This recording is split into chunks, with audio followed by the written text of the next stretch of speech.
이산 아래 전남 구례에서 가부장적인 불신 가정의 장남으로 태어났습니다. 어려서부터 반듯한 모범생으로 자라고 항상 칭찬과 인정을 받아 스스로도 의로운 사람으로 착각했습니다. 고3 때 아버님이 돌아가시고 본의 아니게 가장 역할을 하면서 더욱 내 안의 참모습은 숨기고 채 성품으로 포장하고 원치 않는 삶을 살았습니다. 하나님께서는 이런 저를 보시고 구원하시고자 번영과 사랑의 징계도 허락하셨는데 첫 번째 징계가 제 몸을 치신 것이었습니다. 서울법대에 입학하고 신체 검사를 받으면서 어려서 알았던 류마티성 관절염의 후유증으로 심장판막 협착증이 생긴 것을 알게 되었습니다. 1969년 살 확률이 50%인 수술이었지만 하나님의 은혜로 살았습니다. 그 사법시험에 합격하고 서울에서 판사로 재직하면서 겉으로 잘 나가는 법관이었지만 항상 건강에 대한 염려가 있었고 남들에게는 심장수술 받은 사실은 숨긴 채 살고 싶었습니다. 1982년 하버드 법과대학에 유학 가서 먼저 유학 간 대학 동기의 권유로 교회 문턱을 33살의 나이에 처음 넘었습니다. 돌이켜보면 아무리 세상에서 가면을 쓰고 잘 나가도 밑동 잘린 나무라는 실체를 직면하게 하시려고 사랑의 징계를 허락하신 심장수술이었습니다. 제 생각과 힘으로 무언가 이루었다는 교만을 무너뜨리고 제 한계를 깨닫고 주님을 믿도록 인도하신 것입니다. 그럼에도 마음속으로는 관절염으로 아팠을 때 부모님이 항생제 한 대만 맞게 했더라면 나도 남들처럼 술자리에서 폭탄주도 들면서 멋지게 살 수 있을 텐데 하며 부모님을 원망하기도 했습니다. 두 번째 사랑의 징계는 아들로 인한 것이었습니다. 저는 모범생으로 자라 두 아들이 당연히 공부를 잘 하리라 믿어 의심치 않았습니다. 그런데 두 아들의 학업은 엉망이었고 이는 있을 수 없는 일이라 생각되고 인정이 되지 않았습니다. 매도 많이 들고 애원도 하며 집 밖으로 쫓아내기도 했으나 아무 소용이 없었습니다. 다른 아이들을 가르치면 하나님께서 우리 아들을 좀 봐주시지 않겠는가라는 기복신앙으로 주일학교 교사를 10여 년 했습니다. 도저히 세상적인 방법으로 안 되고 힘들어 담임 목사님께서 가르치던 큐티 선교회에 나가 구속사 말씀을 처음으로 듣게 되었습니다. 이때 매일 말씀을 붙잡고 큐티하면서 하나님만 바라보게 되었습니다. 말씀을 통해 저의 교만으로 아들들이 수고함을 깨닫고 제 죄를 회개하게 되며 아들을 있는 모습 그대로 받아들이게 되자 두 아들은 변화하기 시작했습니다. 제 힘으로 할 수 있다는 생각을 뛰어넘는 놀라운 방법으로 두 아들의 삶을 하나님께서 인도하셨습니다. 그러나 두 아들도 세상적으로 잘 되고 저도 헌법재판관으로 재직하면서 다시 10층에 살게 되었습니다. 이 모든 것이 회개가 없는 악한 형통이 되어 구속사 말씀을 떠나 세상으로 흘러 떠내려가게 된 것입니다. 그러자 하나님께서 다시 제 몸을 치셔서 두 번째 심장 수술을 받게 되었습니다. 이때는 살 확률이 80%라고 하는데도 처와 아들 생각으로 죽음에 대한 두려움이 첫 수술 때보다 더 크게 다가왔습니다. 신앙생활을 20여 년 하고 영생과 천국 소망이 있는 줄 알았는데 그동안 기복 생활에 머무른 믿음 생활의 밑바닥을 보게 된 것입니다. 이러한 밑바닥 믿음 생활로 헤맬 때 하나님의 특별한 은혜로 구속사 말씀이 있는 우리들 교회로 다시 돌아오게 되었습니다.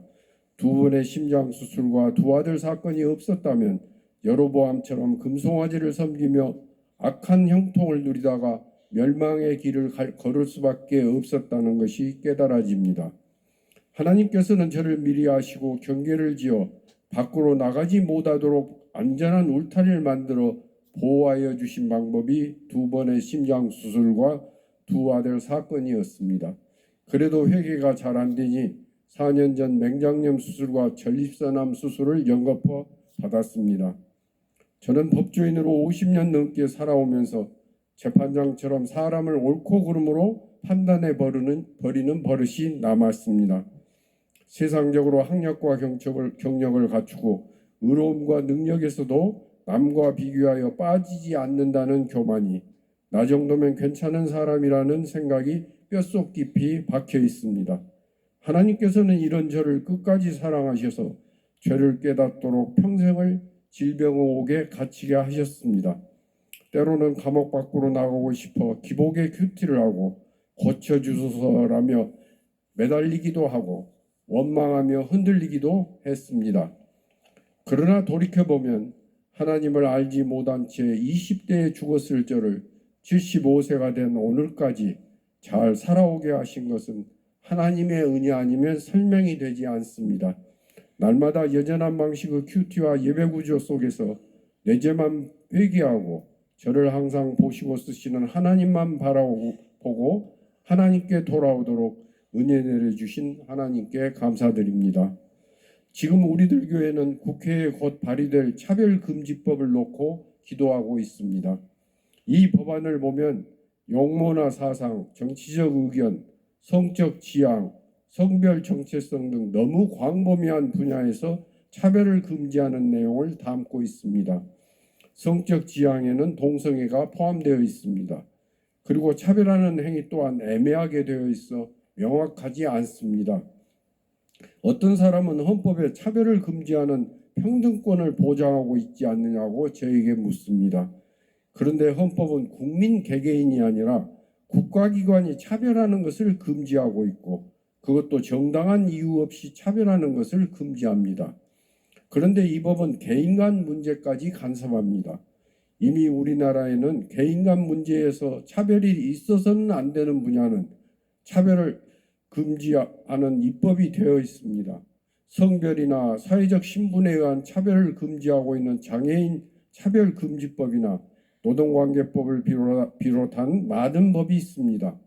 법안대로 한다면 교회가 직원을 채용할 때 하나님을 믿지 않는 타종교 신도를 뽑지 않거나 교회 유치원이나 복지시설을 운영하면서 하나님 말씀을 가르치는 경우까지 문제가 될 수 있습니다. 미국에서는 기독교도가 동성애자 결혼식 축하 케이크 제작을 거부했다고 소송당한 경우가 생겼습니다. 그리고 이 법을 위반하면 이행 강제금이 부과되고 형사처벌까지 받게 됩니다. 어떤 사람이 차별받았다고 주장하기만 하면 교회나 성도는 차별하지 않았다는 증거를 대야 합니다. 그런데 어떤 일이 없다는 증거를 대는 것은 있다는 증거를 대기보다 몇 배나 어렵습니다. 우리 국민은 헌법에서 보장된 종교의 자유, 표현의 자유와 양심의 자유를 누리고 있습니다.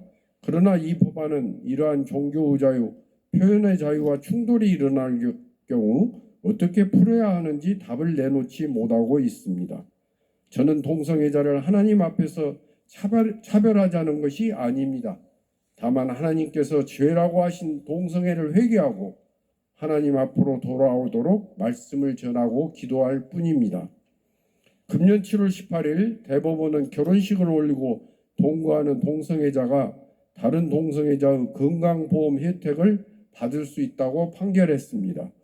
이와 같은 판결을 내린 이유는 부부 공동생활에 가까울 정도로 경제적 생활 공동체를 형성하고 있고 사실상 혼인관계에 있는 사람과 차이가 없음에도 성적 지향을 이유로 차별받는다는 것입니다.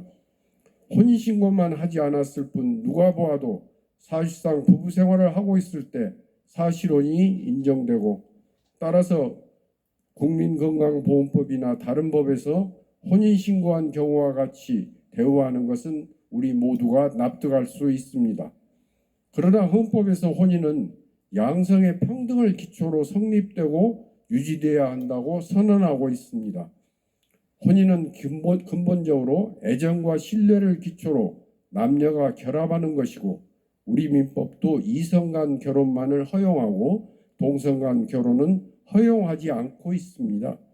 따라서 사실혼 관계에 있는 배우자와 동성애자를 같은 자리에 두고 평등 원칙에 위반된다고 볼 수는 없습니다. 그런데 이러한 대법원 판결이 동성결혼을 인정하는 법을 만들기 위한 첫걸음이 아니냐는 우려가 제기되고 있습니다.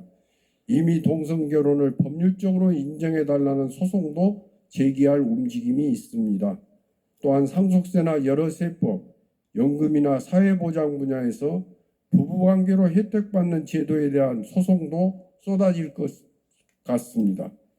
동성애를 옹호하는 교묘한 법들이 인권과 문화의 포장을 쓰고 쓰나미처럼 다가오고 있습니다.